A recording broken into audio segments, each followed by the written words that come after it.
Monsieur le Président, bonsoir. Bonsoir. Merci d'accepter cet entretien avec la presse nationale.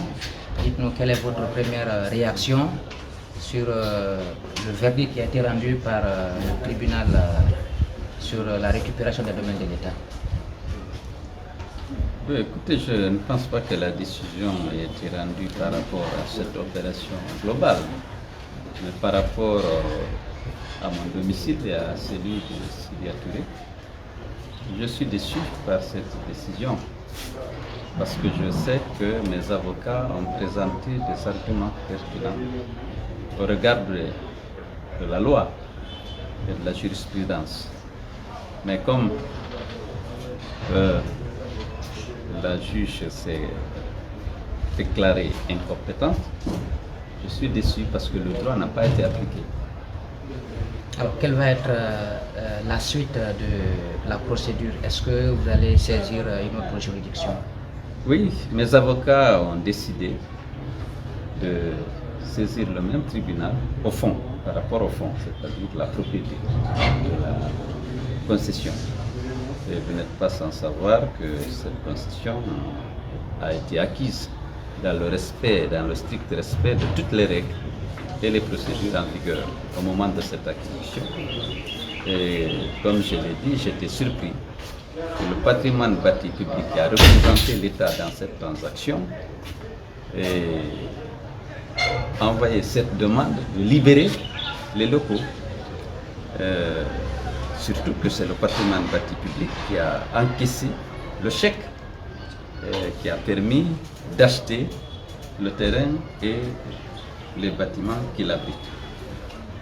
Nul n'était mieux placé que le patrimoine bâti public pour savoir que ce domaine est ma propriété au regard de la loi qui était en vigueur. Donc je suis déçu. Je suis déçu aussi par la méthode. Je voulais que les Guinéens se respectent davantage. Le traitement qu'on a fait, Sidya et moi, nous avons tous les deux été Premier ministre. Moi, j'ai été ministre. On a apporté nos contributions, respecté le développement. On a représenté la Guinée. Mais pourquoi ce traitement violent qui frise la haine? Donc sur la procédure, j'ai vu aujourd'hui le chef d'état-major, le haut commandant de la gendarmerie, entouré de soldats, de gendarmes venir dans ces concessions, se réjouir.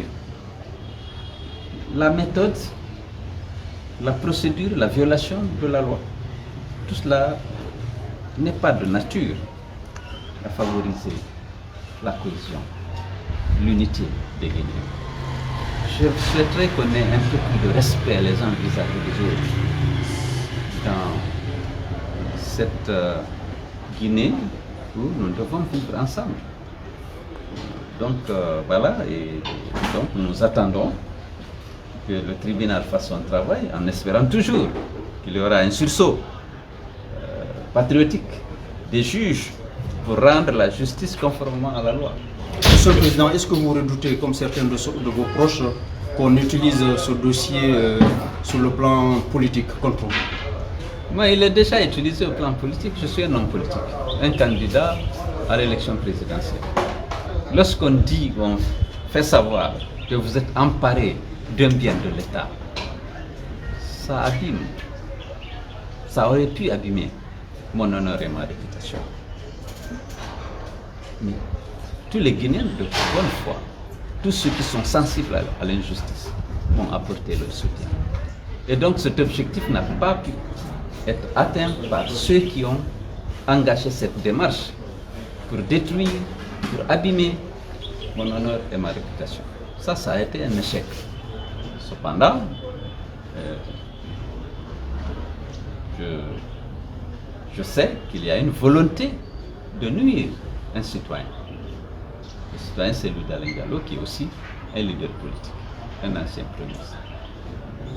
Monsieur le Président, vous avez décidé de quitter finalement votre domicile à Dixine en attendant de saisir le tribunal au fond, mais sauf que dans les rues de Conakry, dans plusieurs quartiers de Conakry, il y a des affrontements entre forces de l'ordre et militants, des militants présentés comme étant des militants de l'IFDC. Est-ce qu'en cet instant, vous avez un message particulier à ces jeunes-là qui affrontent actuellement les forces de l'ordre? Oui, je déplore la violence. Vous savez que je ne suis pas un homme violent.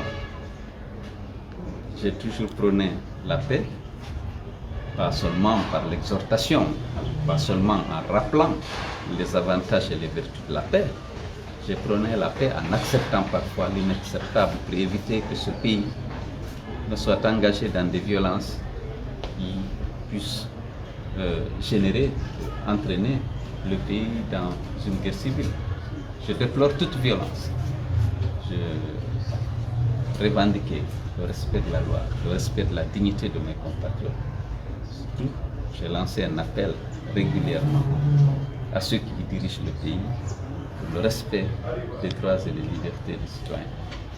J'ai lancé un appel pour que les victimes de la violence d'État aient droit à la justice, ce qui leur est actuellement refusé. Et je souhaite que la Guinée vive en paix, mais la paix se construit par la justice et par le respect des droits des autres, et non par l'exhortation. Je n'ai pas demandé à des gens de sortir. Moi, dans mon tweet que je viens de j'ai demandé la sérénité et de refuser de tomber dans le piège des provocations qui pourraient naturellement venir de toutes parts. Alors, est-ce que vous demandez alors aux jeunes qui, comme Lamine l'a dit, qui s'affrontent avec les services de sécurité à regagner leur domicile, puisque la procédure va continuer, donc le combat judiciaire va suivre son cours normal? Oui, le combat judiciaire, j'ai opté pour la justice.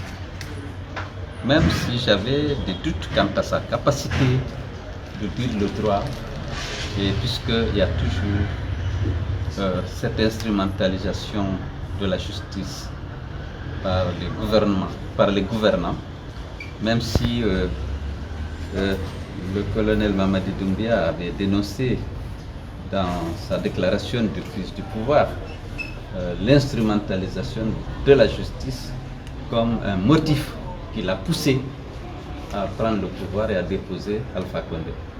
Je souhaite que la présomption d'innocence soit respectée et je ne peux que souhaiter que la paix continue de régner, au moins jusqu'à ce que tous les recours au plan judiciaire soient épuisés. Monsieur le Président, cette situation arrive au moment où il y a une mission conjointe de la CEDEAO et des Nations Unies dans nos murs.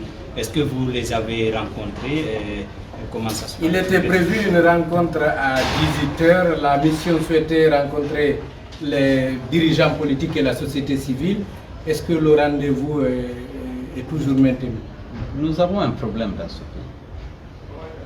Il y a un refus de dialogue, il y a un mépris affiché des autorités vis-à-vis de la classe politique. On refuse de mettre en place un cadre de dialogue pour qu'on échange en tant que Guinéens, qu'on confronte nos avis sur la meilleure manière de conduire la transition.